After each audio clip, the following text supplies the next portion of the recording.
bago yan meron tayong 47th Annual Scientific Meeting o ASM na inorganisa ng National Academy of Science and Technology Philippines kasama ang DOST.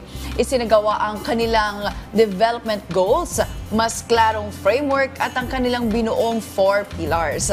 Para sa iba pang impormasyon, panoorin po natin ito. Sa kagustuhan na makamit ng Department of Science and Technology o DOST ang kanilang Sustainable Development Goals o SDGs, dahil dito ay mas pinasimple nila ang framework ng kanilang mga programa at serbisyo na tinatawag nilang 4 pillars. Ang mga ito ay ang human well-being, wealth creation, wealth protection at sustainability.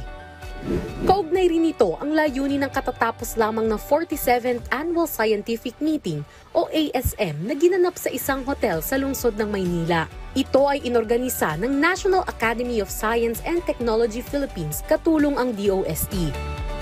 At ang tema ngayong taon ay Bioscience Innovations Transforming Enterprise Ecosystems for Wealth Creation. Ang gusto natin, yung mga innovations ng bioscience ay magamit ng mga communities, empower communities for them to be able to generate income, makakatulong sa kanila. Anong maitutulong ng agham sa maraming komunidad dito sa Pilipinas para mapaangat ang kanilang buhay? Kasabay ng isinagawang plenary sessions dito, ay nagkaroon din ng scientific poster session at exhibit kung saan nasa 294 posters ang napiling makasali dito.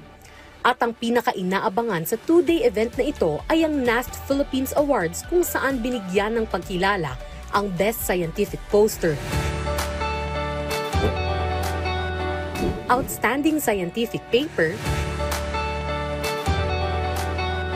at Outstanding Young Scientist Award.